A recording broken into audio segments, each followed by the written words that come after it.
This video is brought to you by Miniature Market. Thousands of board games, miniatures, and paints, discount prices at miniaturemarket.com.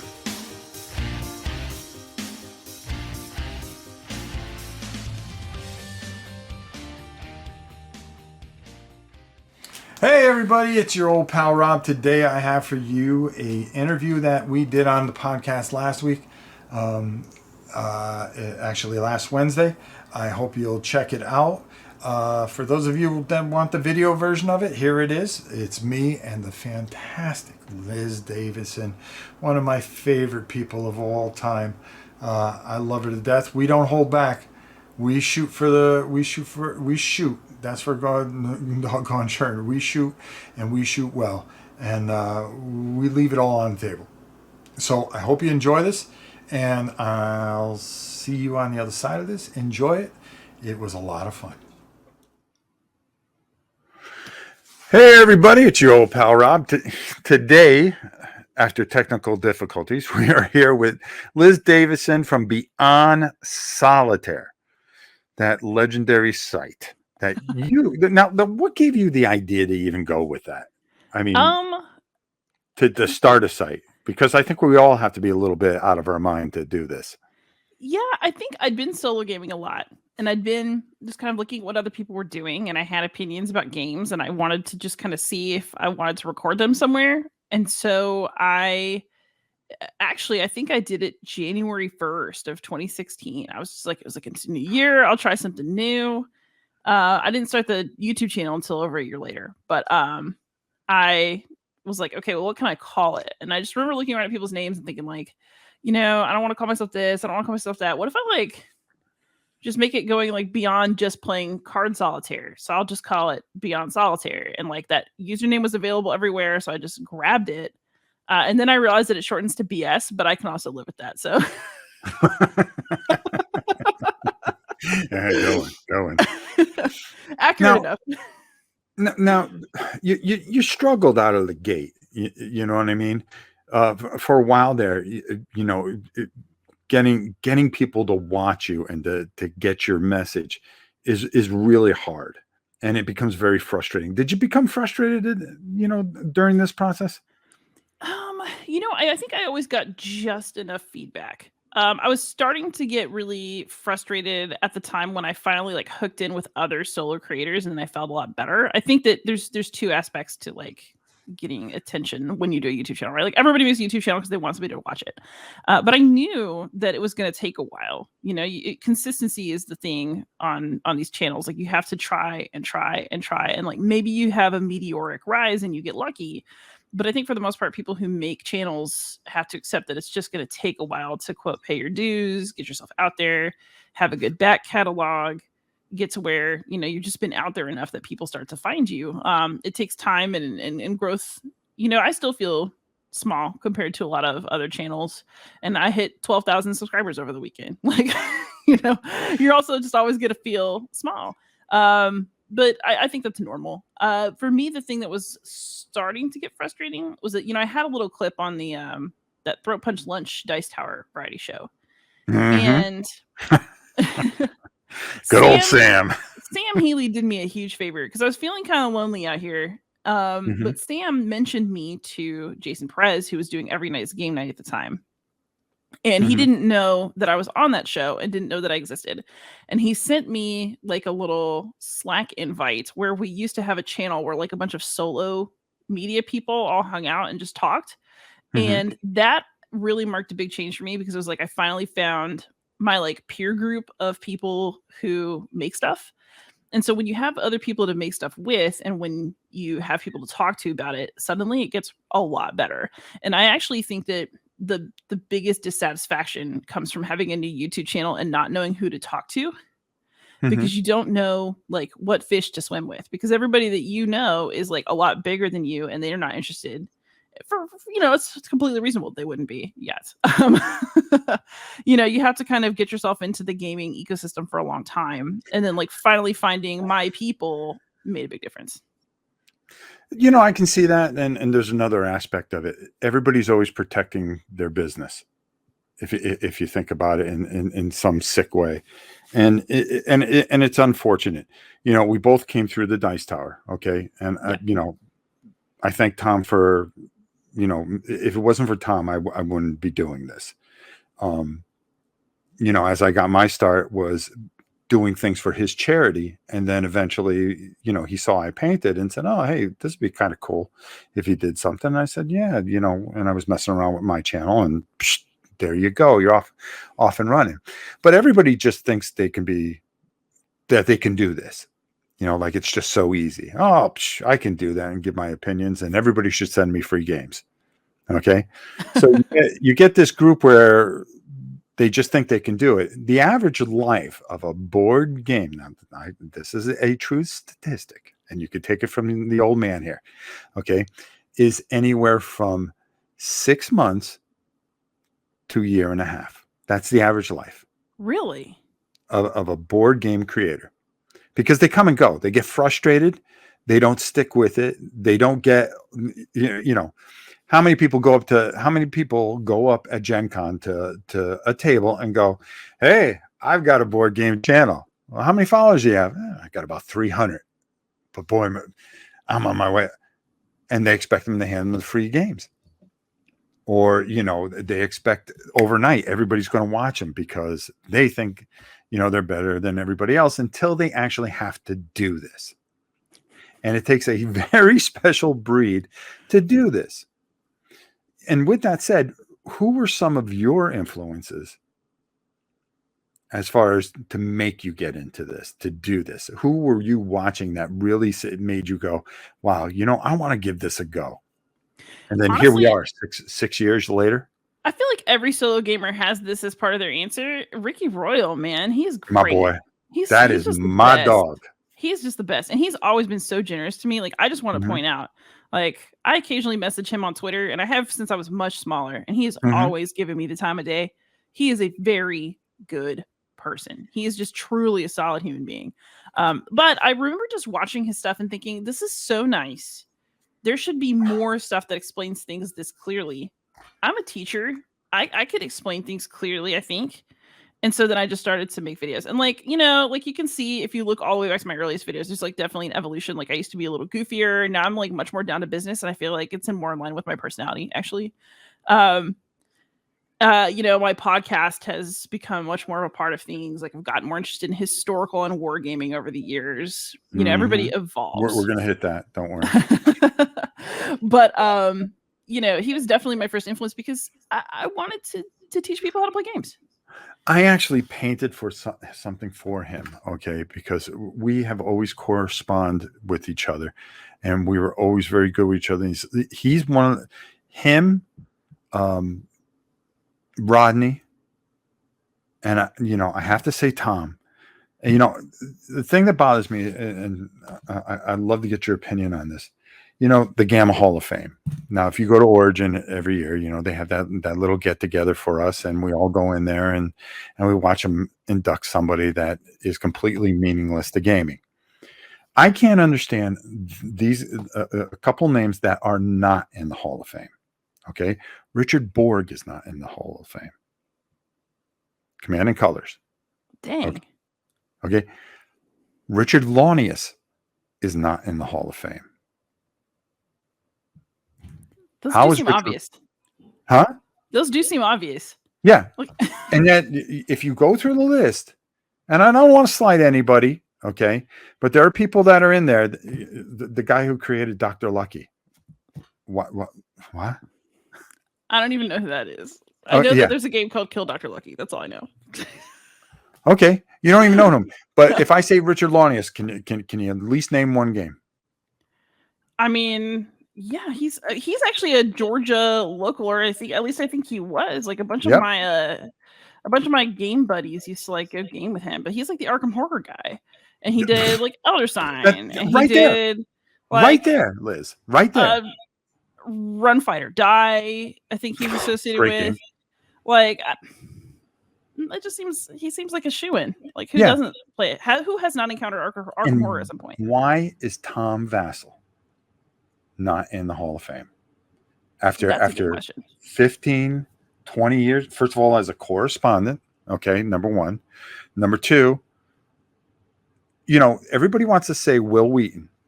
Okay, Will Wheaton in that short-lived 2 years that they did their show, that's what made gaming. Oh, no, no, no, no, no, no, no, no, my friends.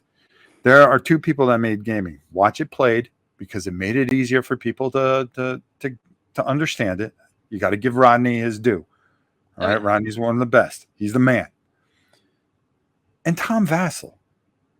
Tom Vassell made people, number one, go to conventions. Number two, showed you every game under the book. And go ahead, put a game in front of him, and he can name 5 other games it's like. His knowledge is second to none. How is this guy not in the Hall of Fame? It's almost embarrassing. I think of those 3 names right off the bat. They put in BoardGameGeek.com. Okay, well, if you put that in there, you have to put the Dice Tower. But I think you put Tom as a whole, and I think you put Aldi in, okay, who runs Board Game Geek, as a member, not under Board Game Geek. Okay, he created it. He has his spot in the Hall of Fame. I think of those 4 names, and I think, boy, why would I ever go to Origins again? So I'm actually jealous that you get to go. I will never go to Origins for as long as I have to teach summer school. Oh, you teach summer school? I do, yeah. So, teacher, you got to make money. So I in the summer I switch from teaching Latin to teaching New Testament. Really? Yeah, that's why I teach all summer. It's the private school that I worked when I first came to Atlanta. My doctorate is in ancient Christianity, so I'm actually like a religious historian by training. You have to forgive me. My voice starts to. I've been struggling, as you know, privately, but I just got to keep sipping this. So forgive me. Do it. So you're in Georgia? Yeah, I live in Atlanta. I mean, you could throw a rock and hit me. I mean, I'm over here in Florida here. Jeez. How far south of me are you? At least 6 hours, 4 hours, 5 hours. That's not so bad. No, it's not so bad. I don't know why I thought you were more Midwest. Nope, I was. Now, were you born in Georgia? No, I was born in San Antonio, Texas. So you're a Texas girl. Yeah, I'm in textile. Don't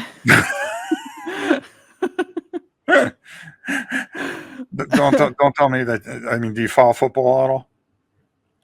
No, I'm a baseball and hockey person. I mean, as long as you don't say you're some Cowboy fan or something like that, that's I remember the good days of Emmitt Smith, but let's just say that I'm used to having a football team that can snatch defeat from the jaws of victory. How hard was it for you? Because before the technical difficulties, I had a question for you, and it was kind of to put you on the spot. You were uncertain about leaving the Dice Tower and going out on your own. Just putting all your focus into, Beyond Solitaire. How scary was that for you of a decision to make? Okay, and what do you feel were the positives and the negatives of it? Ooh. Okay, this is kind of interesting. Oh, you don't get easy questions here. So, no, I'm just going to be blunt because I don't really hide things for better. No, neither do I. So I started just doing variety show stuff, and I actually started Beyond Solitaire as an independent channel before I was ever doing reviews for Dice Tower. I asked to do reviews for Dice Tower because I wanted to get to maybe get some exposure, and frankly I thought that Tom needed somebody to do some historical wargame reviews, and I thought I could provide that. It was a hole that Dice Tower had at the time, because I used to do it. Yeah, and so I told Tom that I wanted to do it, but I wanted to be able to maintain my own channel, and he agreed. And if you go look at my old Dice Tower person, it's a red panda. And so, we had an agreement that I would basically be Beyond Solitaire, but on the Dice Tower. And that, just changed over time. Tom has to protect his business, like you said earlier on. So what happened is he took on a bunch of freelancers And then we all got an email that said, hey, I want everything to be fully Dice Tower branded from now on, no callbacks to your original channel. And so it wasn't as hard a decision for me as you'd think, because I think that you look out for yourself and your business. So Tom looked out for his business. I looked out for my out for business. yours. And Okay. so, like, frankly, I have no animosity towards Tom. Like, I saw him at PAX. It was totally friendly. Like, I mean, there was no actual bad blood in any of this. It was just like, I want to do it this way. Okay, well, I want to do it this way. Okay, cool. See you at the next con. And it was fine. And it's actually, I think it's been a net good for my channel, because I was having a hard time keeping output going on my channel. And so it has been much better since I can put my own reviews out. And, the reviews are actually what pulls the most traffic. I'm sad about that as a podcaster, but but it is what it is. And so that's the bread and butter of the channel. And I'm actually really glad it's there. So everything worked out great. And, I was with the Dice Tower for 2.5 years. Okay. Everybody thinks, well, if you go on the Dice Tower, it's really going to bump up your channel. It really doesn't. No, it doesn't. They don't care, because they can see you on the Dice Tower. So why would they go to your channel? Okay. And that's the way it really works. You're doing your work with the Dice Tower because you feel you're kind of honing something. And it's kind of a similar thing, because I had gotten the offer to sponsorship for a miniature market, which was a conflict of interest to Cool Stuff. Right. And here I am doing stuff for a miniature market, and Cool Stuff is sponsoring, the Dice Tower. So I was kind of like, Tom, unfortunately, I'm going to take this on my own, because miniature market makes more sense. And the funny thing that happened, and this was it, and he goes, well, Rob, let me talk to Cool Stuff. Maybe they'll sponsor your channel. I go, okay. So I go down, because Cool Stuff's here in Orlando, and I meet with Jerry. And I go, Tom gave me this opportunity that, to be sponsored by you guys. And again, I'm not holding anything back here. He goes, yeah, we can give you X amount. And what we'll do is, you can sponsor. And okay, all right. What am I going to do for you? Do you know what I do? No. I went, you don't know what I do, but you're willing to sponsor me. What am I going to do for you? Because, miniature market, we had a whole plan. It's how can I enhance their business? Right. And they just didn't even know. And I said, yeah, something, I'm just going to go off on my own. I'm going to go with miniature market. And, the rest is history. The rest is history. One of the things I do want to say is I feel in my heart of hearts that your channel is one of the most underrated channels out there. When I start thinking of channels, okay, of people that I really admire, Deborah from Geek Gamers. She's awesome. Her and I had a conversation. She was supposed to do an interview, but she's going on vacation. I had a doctor's appointment one time, but we're going to get her on the show. As a matter of fact, if I could have had you both on the show, it would have been at the same time. It would have been great. But you deserve your own light, because nobody talks as well as you do. And you, young lady, have cost me money.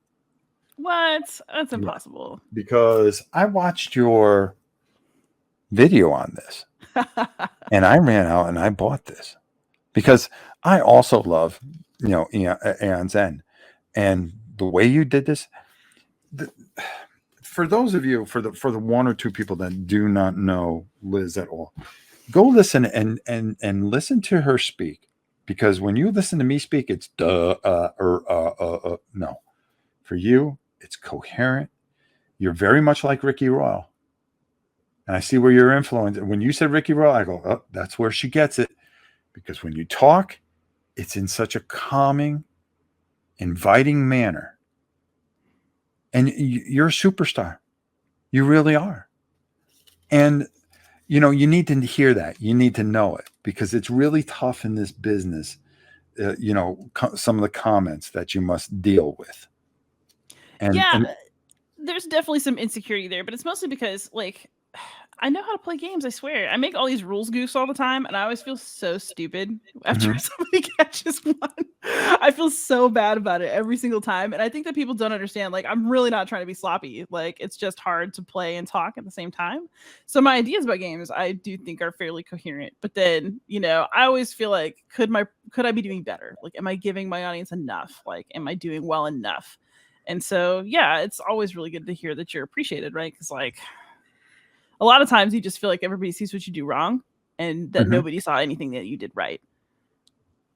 Yeah, and that's something I can never understand, because there have been, I don't watch a lot of channels. I have a problem comprehending rules at times. First of all, there's just too many things going on in my brain, and I'm constantly going. So I always like to watch and get an idea of something before I try to sit down and read a rule book. Okay. And when I watch what you have done, and then I translate it into what I'm going to do, because I'm stealing from you as much as I can. Go for it. You know? It's amazing how just well thought out everything you do, and people need to see this. And I have to tread lightly with this, because when I think of people that are very talented in this. You recently did an interview, which I haven't watched yet, because I refuse to watch anybody's interview of you until I do mine, because I'm afraid that I'll go, oh no, they asked her this or they asked her that. I may ask the same question, but I always try to be different. You know what I mean? Totally. Candace, who I had the pleasure, when I was doing a little work for Board Game Geek, we went to a restaurant and we were talking war games. And I said, wow, this is somebody special. She's going to be very, very big in this industry. And I can pick them out. You can see that the ones that are doing it because they want to be famous. And then they're the people that have passion and love this. Okay. Candace, Deborah, Geek Gamer, yourself. Okay. Now, I'm going to be careful how I say this. People want to scream. There's not, where are the women in this business? Okay. This, that, and the other. Okay. And the ones that are screaming all these things are the ones that don't create anything. And they don't see that we do have great women, but not just great women, great people. When I think of you, I think of Candace, and I think of Deborah, and there's a couple others out there, okay, that are just great. They have talent, and they need to be recognized for that. Number one. Number two, okay, you want to see where the women are? They're right here, right in front of you. Not some girl that I recently saw some post or something where a girl's just sitting there with her skirt up, holding a game box, and it has 1 million views. Nothing about the game, just holding the game box. And I'm going, well, there's part of the problem. You're not giving people sense of intelligence. You're not watching the people that are intelligent, that are creating wonderful content like yourself and some of the others that I've mentioned. I mean, that has to be frustrating. I'm not going to comment on people doing what they want in terms of, their It wasn't image about composition that. choices. But Pardon me? I said I'm not going to comment on other people's image composition choices. Oh no, Do what she it's not wants. about that. It's not about that. And again, I threw that in there because I saw it and I go, well, you're complaining about this, but there's very talented people right here. Yeah, for me, the biggest irritant. So I'm actually fairly fortunate. I think it's because I don't actually know why. I've been very lucky. I've had relatively few kind of harassment issues so far, like knock on wood, but Mm-hmm. I've been relatively fortunate. Not totally unscathed, but fortunate. Mm-hmm. The thing that makes me the craziest is actually, I like that you mentioned, yes, great women and great people. My least favorite thing to have happen to me is when people say, "Who is your favorite solo gamer channel?" Who is it? And then you see a bunch of guys, and then Mm-hmm. somebody, "Who is your favorite female content creator?" And then I show up, and it just makes me feel like I'm relegated to the JV squad all the time, and I want to play varsity. Do you know? That's the point I was trying to make, and I don't think I got it across correctly, is you're a great creator. I mean, you're right up there, and I think you should be a lot bigger. I think you should be where Ricky Royal is. I think you should be there just based on your talent. And then, I have seen some of those things. Well, people say, well, here's this female person, who do you consider a great female? And I go, no, she's a great creator. When I think of dungeon crawls, okay, I'm thinking Deborah, okay? Oh yeah, she's okay, at the fantastic top for that. list. Did you freeze? I yeah, think we're for a good now. second. No, at the top of the list, not as a woman, but as a creator. Okay, when I think of unbelievable, when I think a person who is up and coming and just has that passion and love for gaming, it's Deborah. I mean, not Deborah, Candace. Oh yeah. Because I've got to meet all these different people, and they're the ones that stick with me and stand out, not because you're women, because of your talent. And that's what I'm trying to, it's hard to get away from that sexist image, that I saw. And that's what attracted some people, instead of people just going, these are great content creators. These are fantastic content creators. Why are we not talking about them? Why aren't we not subscribing to them more? Why are you not watching everything that they do? Because, boy, I'll tell you something. I'm sitting at 20,000, something like that. Your stuff is a lot better than I'll ever do. A lot better than I'll ever do. You're a lot more fun than me, I'd say. Fun? Is it because of the tiger? I mean, I totally get. So, okay, I like my general solo stuff, but it is true that in the last few years, like, my most recent video was an interview with somebody who works at the Krulak Center, which is like where Marines do wargaming to like learn about their jobs. I can see why not that's an acquired taste. That's fair. That said, wargaming is an acquired taste, and it doesn't draw a lot of people to watch. But why do you do it? Oh, because I like it. I do what I like to do. You know what? I've made an entire career of doing whatever the hell I want and somehow having it work out. Like, I went to college and I majored in Latin and Greek. And then I went to grad school for 6 years to get a PhD where I studied like Egyptian monks. And then I somehow turned that into a job that actually paid me money. And I'm like a perfectly happy Latin teacher. Although, frankly, if content creation paid, I would do that. But, but, and like, I honestly feel like authenticity comes from sticking to what you want instead of what you think that everybody else is going to like. If you spend too much time pleasing other people and you forget to please yourself, then you lose interest. Like, actually, it's funny that you brought up Astronauts because I take very few Kickstarter previews. And the reason for that is because every time you take one, like 5 more come in. And then all you do is do Kickstarter previews. And I won't take money for them because I feel like it's making a commercial for an unfinished game. I do take money for tutorials now sometimes. But it's because, I do like the Gearlog guides on the Chip Theory channel.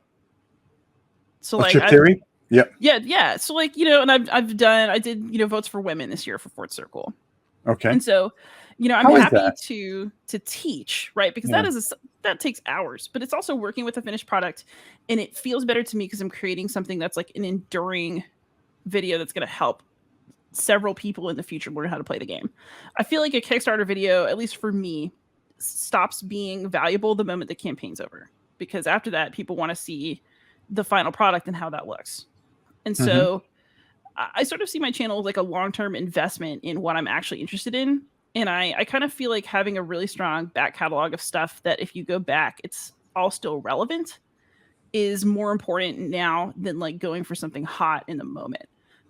Because I think that it's the long train of things that I have that are worth listening to that gives my channel value. No, I agree wholeheartedly because, it's really funny, Liz. Early on, I wanted to help everybody.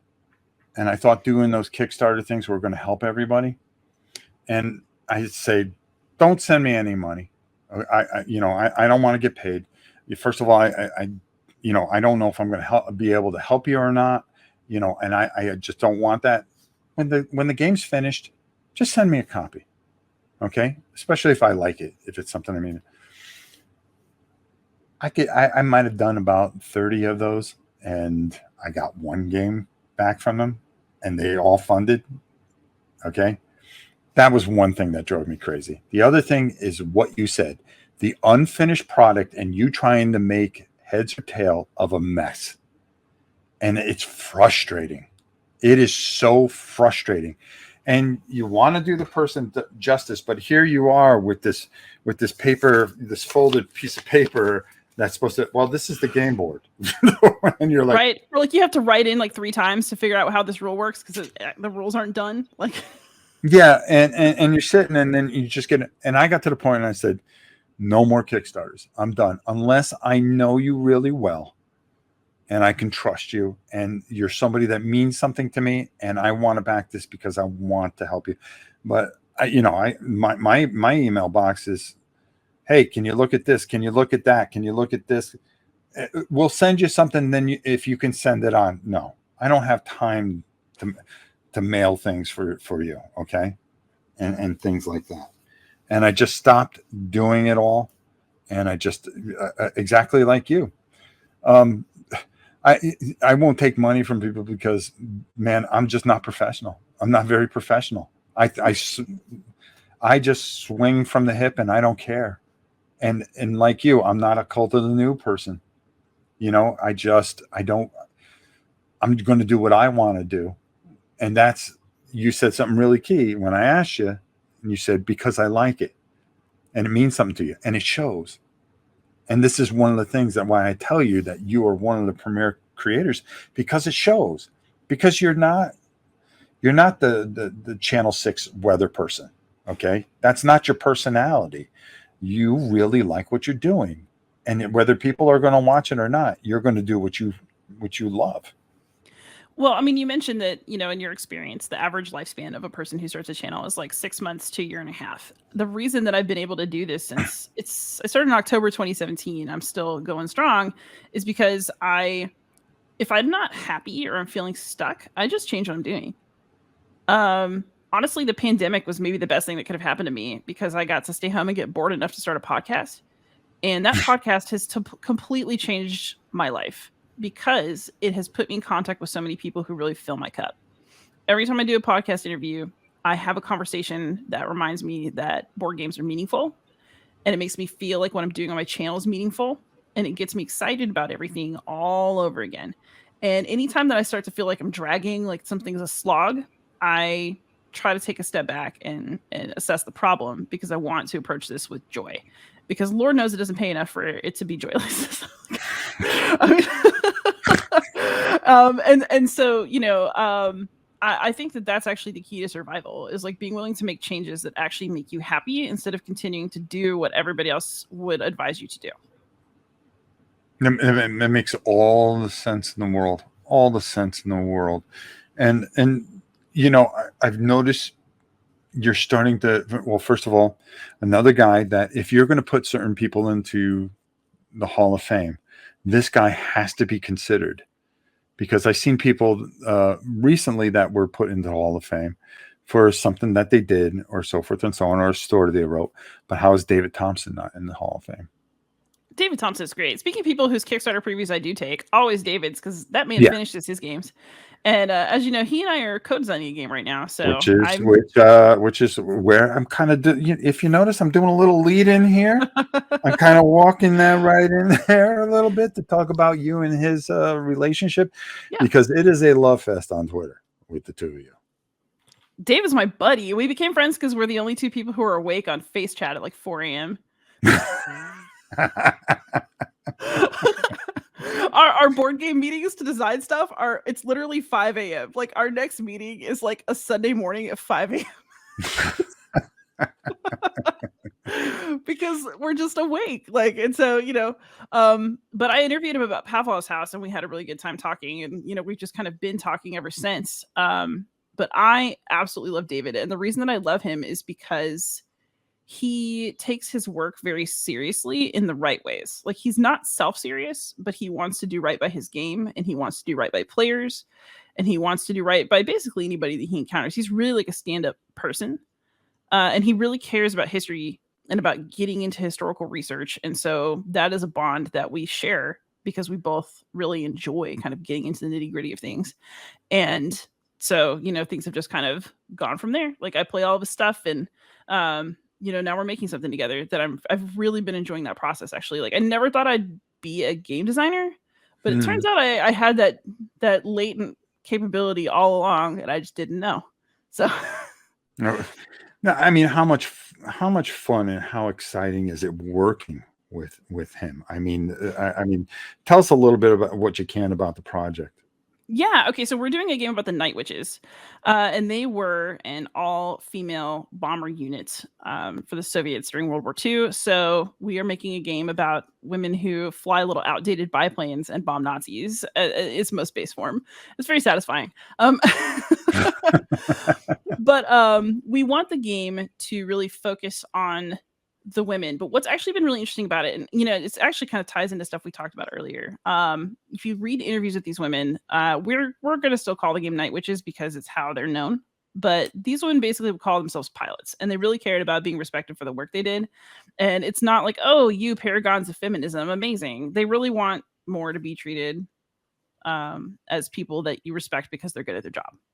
And so we are certainly hoping for like some really cool art that kind of emphasizes the coolness and the pioneering aspects of the Night Witches being this all-female unit. But the game itself plays very much just like any other fairly accessible little war game. We've got like a little hex map. There's some bag building. We're actually showing it off for the first time this weekend at SD HisCon at 1 p.m. EST online. It's like $5 to get a ticket for the whole con all day. But we are trying to make a game that's very much just about being a pilot. And, the aspect of them all being women will come through the art, but it's not really something that we're trying to push into the gameplay or into the storyline of the game, because we didn't get the impression that that is what these women wanted. That's amazing. That's amazing. And he always takes subjects that are just like, David's never just gone out and did a Stalingrad game. Well, kind of with Undaunted, but what I mean is, if how many Stalingrad games can you play on the HexMac? It's the same game over and over again, or Battle of the Bulge, or so. You change the name into the Woods, whatever. Okay, it's the same battle with the same units. He takes Pavlov's House, okay, which kind of fit into that, and that. Oh God, I forgot the name of the mail office. Oh, Soldiers and Postmen's Uniforms. How amazing was that? Oh gosh, that was a heartbreaker with the kid, but it's a great game. Yeah, I mean, it's a great game, and it's thematic, and you get sucked into the time period and everything like that. And my love for historical games are ridiculous. As a matter of fact, you have a love for Hoplomachus, I believe. Oh gosh, yes. I don't know how historical I call it, but God, I love that game. I do want to say one more thing about David before we keep moving now. Go ahead. I'm sorry, I didn't mean to. No, but I will talk about Hoplo all day. So I'm like, I better hold that thought. But the other thing I do want to say is that how David works with a lot of co-designers. Like as one of his co-designers now, I completely understand why. He is a great partner. One thing that's really interesting is that you would think that because I've designed 0 games before this one and he's designed like 5 million games before this one, that there would be sort of a unevenness in the design partnership. But actually, there really isn't. Like I look at the game and I can kind of remember us talking about stuff, but I can no longer piece out which parts were David's idea and which parts were mine for a lot of this game. And he is really interesting to work with because he's so good at working with someone and having it be a real partnership. And I just think that that's something that's really impressive about him as a person. Like a lot of people are not good team players, and David really is. I chose well choosing to work with him. Oh God, yeah. I mean, first of all, I got to meet him at Origins, I want to say 2017, when he first came out with the very first Undaunted. And he was doing the game, and he came up to me. He goes, "Oh my God, you're." I go, "How do you even know who I am?" Right? And he goes, I want to show you this. And I looked at that and I went, oh my God, this is amazing. And everything that he's done with DVD, with Dan Verson games, and so forth and so on. The Italian submarine Oh, by Stealth at torpedo Sea. game. Yeah. I mean, how amazing is that? I mean, he has not made a bad game. War Chest, great game. He has not Yes. made one bad game. Not one. Not a one. And he's just amazing in everything. Now, you're a big Chip Theory fan like myself. Oh yeah. So just again, full disclosure, I mentioned this early in the episode. I am on their payroll because they pay me to make Gear Log Guide tutorials. However, I had already given Hoplo and Too Many Bones like 10 out of 10 reviews before that ever happened. And Right. I'm a verified Chip Theory fangirl. So just putting that out Mhm. there, it's the truth. So Oh, I've been from the very beginning. They've always been very, very good to me, very kind to me, and from everything that they've come out, I have everything. But Hoplomachus is such a great game. I which love every one? version of it. Or I both? love They're all them good. all. The newest one. When did that come out? Victorium or remastered? Victorium. That was, I mean, I got my copy sometime in 2022. I think it started hitting backers tables recently, like late 2022, early 2023. Okay, all right. I got to get it. How is it? Oh What do you God, it's think so of it? good. It's so good. The thing I like the most about it is that it's just the most luxurious solo gamer thing to have because the world has changed so much that people would spend $150 on a really blinged out solo game to just enjoy themselves at home.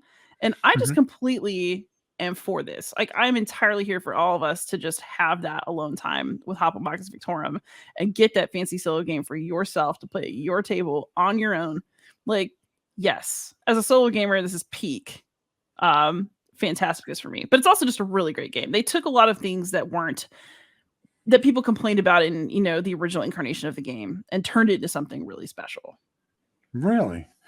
See, I've got to get my hands on a copy. I mean, I absolutely everything that they do. I really liked Burn Cycle too, which I thought was ridiculous. I thought that was brilliant, and I got that blinged out too.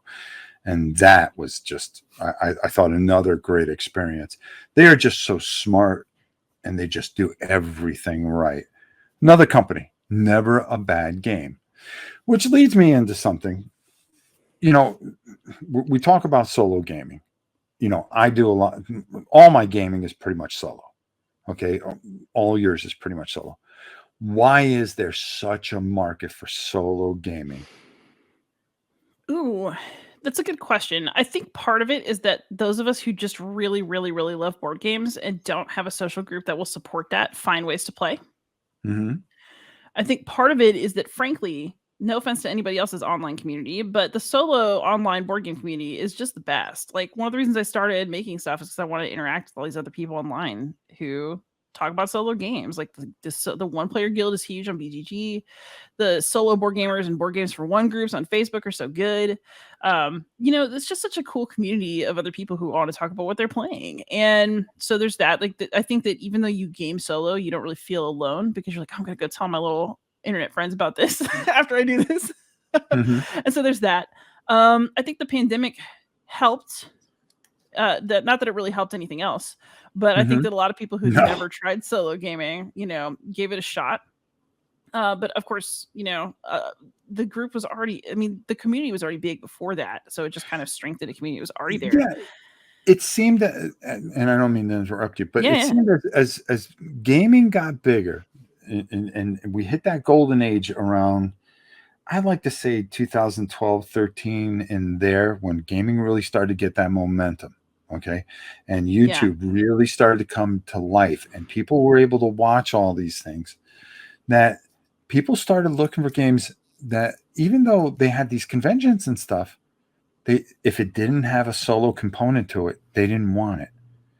And I couldn't understand it, and I kind of pose this to you, is that as it got bigger, people got more away from each other and wanted to solo game instead of gaming with groups. Now, could it be, Mr. Alpha Gamer, Mr. Timid Gamer, all the different type of gamers that I don't want to deal with all these personalities. I just want to concentrate on the game for the love of the game. Or is it that we're kind of a rare breed and we want to be on our own?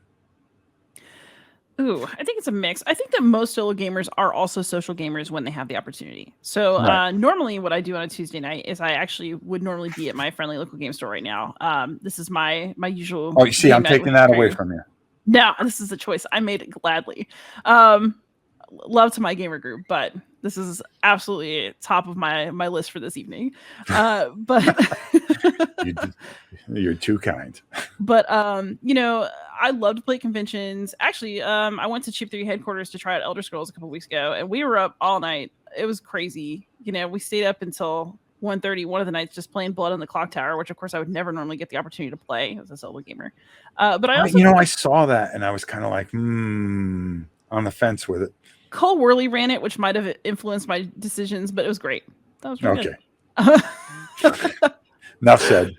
But I think that part of it is that again, people want to game more than they have time to, so they find ways to do it. Maybe your partner or your best friends or whatever don't want to game with you, and so you find ways to make it happen. I also think that solo gaming is its own experience. Like for me, it's something that I do, in the space of time where I would read a novel, which I also like to do. Actually, if I had to pick between board games or books, I'd pick books. But I do a lot of jigsaw puzzles. I don't watch very much TV. No. So this is how I fill my time. It's how I spend time with myself. And I think a lot of people are the same way. Yeah, I read a lot.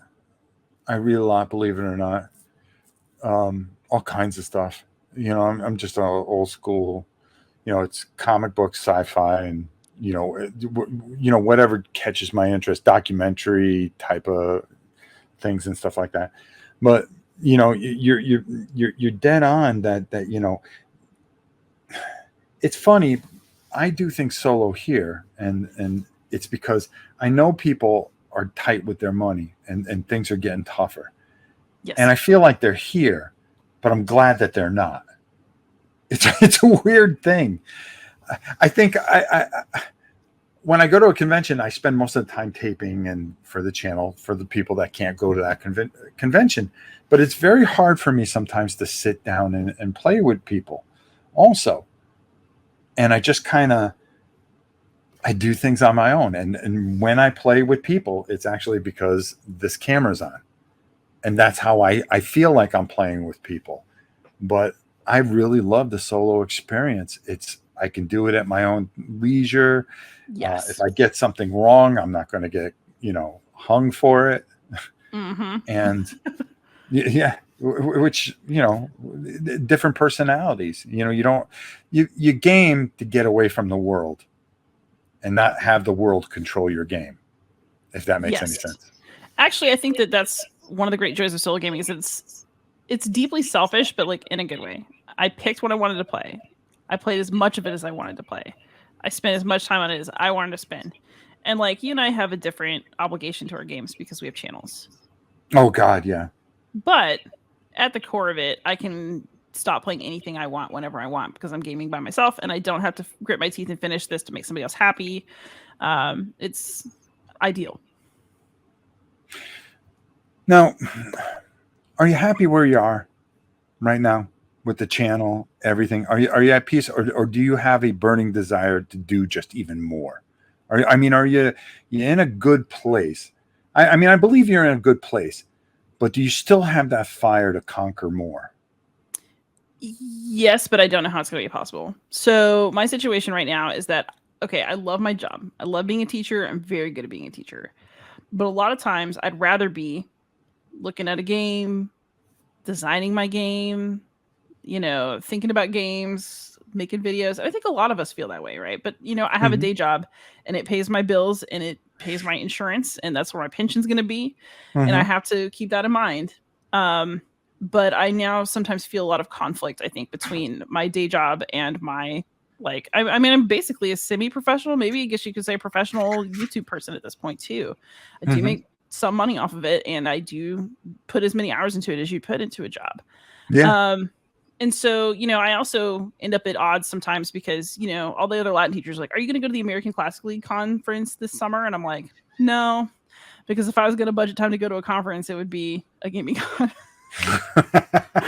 And, so I sometimes feel like I'm two people and that I'm only the real one when I'm doing this stuff and when I'm with people who get the hobby, if that makes sense.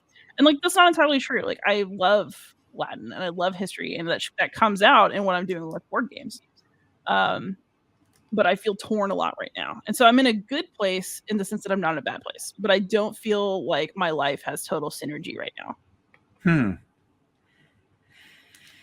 That's interesting. That's really, really, how much time do you put in? Now, I'll just give you a brief overview of how my day goes. I get up about 1 o'clock in the morning. I go into work.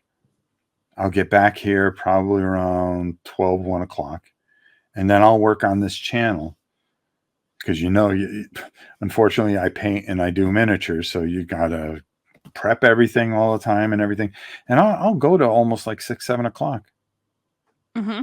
I mean, is that the type of day that you run into with this? And do you give yourself time away? Now, what I mean by time away, where you just completely don't want to look at a board game and you don't want to look at anything and you just want to have your time doing something else, or are you constantly thinking about it? I think about it a lot, but I do force myself to take breaks. So on a typical day, like right now, I'm crazy busy. I'm teaching a class for Central Michigan University that's about actually using games to teach. So I'm doing extra teaching right now, but it's about games. So it's kind of a weird middle thing. It's really fun. Actually, I'm loving it, but it also takes up a ton of time. I also have to write questions for a big like Latin tournament that's coming up. So I'm in like this really crazy busy phase of my year for about the next 6 weeks. But typically I'll get up. I try not to get too worky in the morning, even though it's my best time because I get distracted and then end up leaving late for work. But I will at least kind of think about, okay, maybe I'll look at a rule book while I'm eating breakfast. I'll kind of think about it. Maybe I'll listen to a podcast or watch part of a video of a game that I'm trying to get the feel for while I'm eating. I go to work. I have to be in work by 6:45, and I'm usually there by 6:30. So then I work. 2:10 comes up. I can't leave until 2:45. So usually there's kids in my room, so I spend time with them. We're studying, they're getting tutoring. I do have a game club on Thursdays, but that's really for the kids, so I can't get my own stuff done during that time. Then I come home. I probably work until about dinner time. And then I really try to stop, even though it's hard sometimes, and spend time with my boyfriend, because obviously he is more important than a YouTube channel. Or is he? No. My wife just walked by. I completely ignored her, believe it or not. This is more important than you, miss, after 30 years. And so one thing I do, and on the weekends I get up in the morning and I work until I get up at my normal crack of dawn time, and I work until about lunchtime on Saturday and on Sunday, whenever possible. And that's when I get most of my work done. On school breaks, I basically work full-time hours, but I'm working on my channel. And one of the reasons that I would love for my Patreon to get big enough that I can quit summer school is so I can spend my entire summer that way instead of teaching. And you know what I mean? I would love to get to where I can at least cut that. So I can have a season that's all games. But I also make sure that my boyfriend and I, we get Gwinnett Stripers tickets. We get Atlanta Gladiators tickets. We're going to the Symphony this weekend. I make absolutely sure that we schedule things to do that are not Liz plays a board game. And we go to Barnes & Noble at least once a weekend and spend several hours just reading and drinking coffee.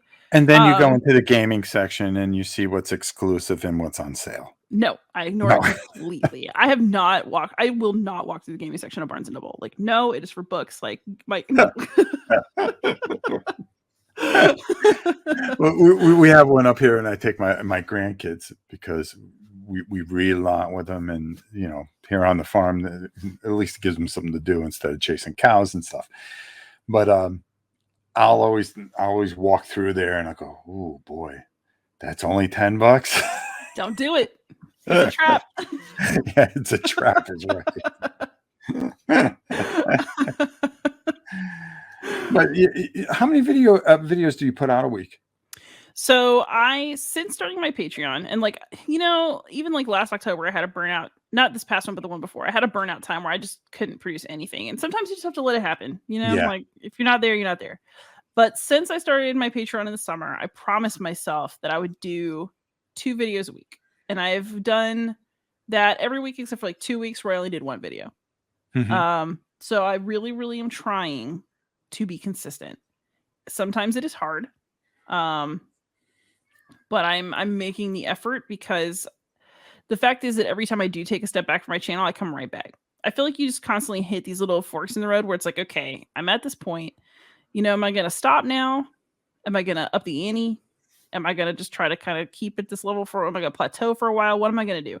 And every time I come to one of those forks, I decide to up the ante. It's just always been the way. And so I feel like 5 years in, that's clearly what I want to do and what I'm inclined to do. So I should just accept that about myself. See, we're very similar, and I keep upping the stakes, upping the stakes. I mean, it's to the point where I think I've got 6 videos, 7 videos a week, something like that, which is insane. That's awesome. I need my head examined.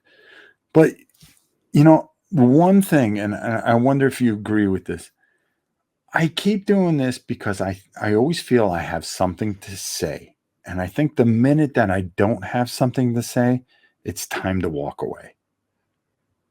I agree with that, actually. What's really funny is that, I thought I was going to be an academic. I really thought I was going to be a professor. And the reason that I quit academia and became a high school teacher was because there's such a publisher perish attitude.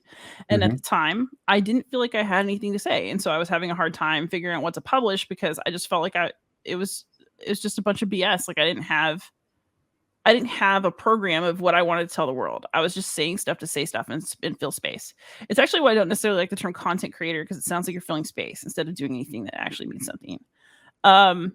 Whereas now, if I were going to go back, I mean, I actually have like an entire like little public scholarship program going right now. I just talk about gaming and history all the time. I write little blog posts about it, like little mini articles about it. I'm interviewing a lot of professors and like other gaming professionals about this stuff. I have so much focus now about why games are important and why we should talk about them. And I feel like that's a large part of my channel. And, you can watch me for just the reviews and the tutorials.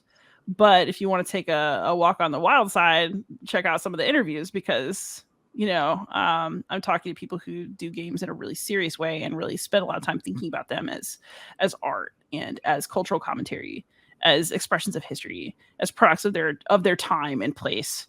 And for as long as people are saying, "Oh, it's just a game," it's just a game. Don't read so much into it. It just makes me want to do it more because to me, games are so much more than that. And I feel like that's where I've gotten my channel to. Well, I mean, if you really think about it historically, gaming, board gaming is one of the oldest things in time. Oh yeah. From taking a bunch of rocks and moving them around and early wargaming. I mean, that goes back to almost the Romans, even before that. How they would do things, and it has transpired throughout history. I mean, Oh HG yeah. was a huge gamer, believe it or not. And it's also I deeper read. than that. Like think about the first mode of learning ever in any Mhm, animal or human life is play. mhm. Play is the ultimate way to bond, to learn, to grow, to have a community. Like everything really comes down to play. Yeah. I would say that flirtation is play. I would say that, even a debate, even when they get really mean and people take it too seriously, it's still a form of play. There's rules to the game and there's competition going on. Mhm. I don't know. I sort of feel like gaming is such a deep human instinct that we dismiss it when it's actually the most core thing that we do. It's very, very, very, very, very true, and I don't think those words could be spoken any better than what you just did. And yet, it's funny because I read every comment, I respond to every comment, and the squeaky wheel gets the oil, of course, right? And oh, what are you playing games for? You're this, you're that. There's ageism. There's all kinds of isms in the world today. But you don't realize that it is the greatest mechanism to bring people together, to teach. Now think about that. What can you do in life that can teach, bring people together, and be a form of enjoyment as well? And there's not many things. Like I always said, a bad game is still a game. I mean, yeah, it's still better than doing something worse than playing a game. Yeah, it's better than digging a ditch. That ain't no game. Yeah, it actually makes me think of when I had my blog and right before I started my YouTube channel, I was talking to somebody at work and I was like, I'd check my stats and I was like, wow, people actually read my blog today. Who knew? That's awesome. It was like, it wasn't that many hits, but to me it was a lot at the time, right? And she was like, Liz, you're so smart. Why don't you write about something important? And I have carried that with me in a spiteful way ever since. Yeah, there are certain things that will just fuel you, and there have been a couple people in this that have really fueled me to just keep going on, even though there are times that I've just felt like I wanted to hang up my hat and just go off into the sunset and said, something, I did a pretty good job here. My body of work stands for itself. I mean, 4,000 videos ain't bad, kid. Yeah, I'm at like 400, so yeah. Oh, you'll get there. But I still have that burning desire. And you see it in everything that you do. You really do. You are a tremendous talent. I don't know how many times I'm going to say that, okay, or could say that. You're something special, and you really, really, you move a lot of people. I see it. I hear it. And that's the part that you got to keep in your heart. You really do. You make a difference. And I think it's just beautiful, everything that you do. And you're so good at it too. It pisses me off. Do you want to hear something really obnoxious then? Huh? You want to hear something really obnoxious? Sure. I don't script anything. I just talk into the camera for a long time and cut all the bad parts. That's the tip. Listen, I've never scripted a thing, and I still fumble over it, and I leave it in the tape. That's the worst part. I leave it there. I go, and I say, yeah, I screwed this up, but something? I ain't cutting this. I ain't editing this out. Oh, no, this is who I am. A dumb cut. Huh? I'll just like, yeah, no, Liz, you sound like an idiot. That part cut. Just whatever's left is what goes in the channel. Now that's why I'm unfortunately held down, is because I do make myself look like an idiot. This is who I really am. You know what though? I think that actually one thing I've had to conquer to have a channel successfully is fear of making a mistake. I'm actually super type A. I've had to really work on it for a long time. Mm-hmm. Being a teacher was actually one of the best personal life moves I could have made, in the sense that your plan never goes to plan, because the kids always have a different plan than you. And so you're just going to have to meet them somewhere. They're never going to dance totally to your tune. It's just not how it goes. And you learn to roll with the punches, and you learn to make mistakes in front of 30 plus people. And it's just part of your day. And mm-hmm. I feel like having YouTube channels like that too. Like if you're too busy trying to be perfect, you're never going to actually enjoy anything. And even though people are going to find everything you did wrong and like point out to you that at like 34 minutes and 12 seconds you made a rules error, or you forgot the most annoying thing on the planet. You got to do it anyway. You just got to do it anyway. You just got to keep going. Mm-hmm. I had a video from like 5 years ago. At 34:12, I think you were supposed to. Who cares? Nobody's watched this video in about. I have grandchildren older than younger than this video. I'm just happy somebody watched my video for 34 minutes, though. I mean, that is good. So yeah.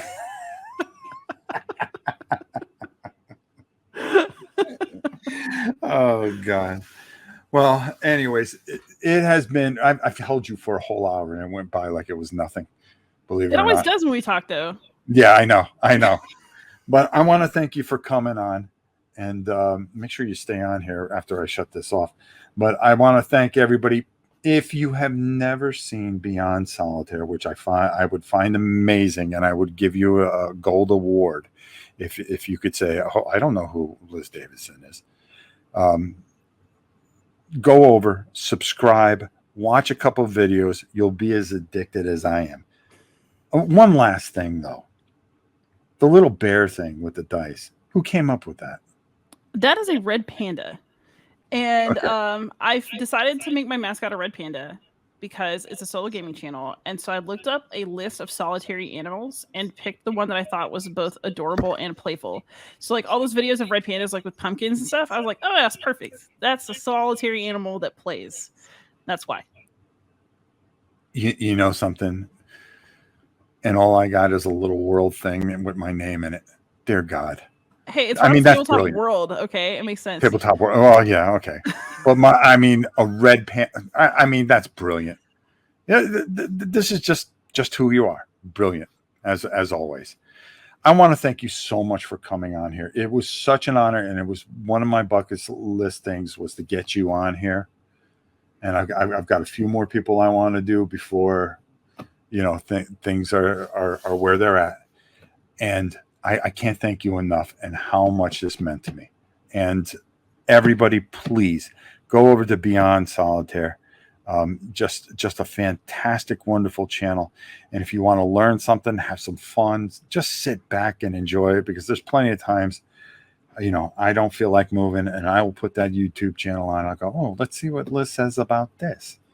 And then the next thing you know, I'm buying it. Just like I bought Astro Knights. Hey, man, I don't want to be a sap, but it means a lot to me to talk to you too. I love you, man. I love you too.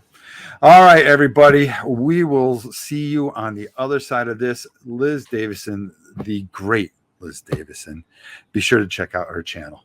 Thanks so much for doing this. Absolutely. Anytime. Well, there you have it, everybody. Me and the phenomenal Liz Davison. I hope you guys really enjoyed that. She is special. Go over to her channel, Beyond Solitaire. Very, very, very, very smart woman. One of the best people I've ever met, and a true friend. And I thank her for her friendship. It means a lot to me. Be sure to check out her channel. Subscribe, like. You won't be disappointed. She's brilliant. Until next time, it's your old pal Rob. And be sure to check out our podcast. We'll see you soon, everybody.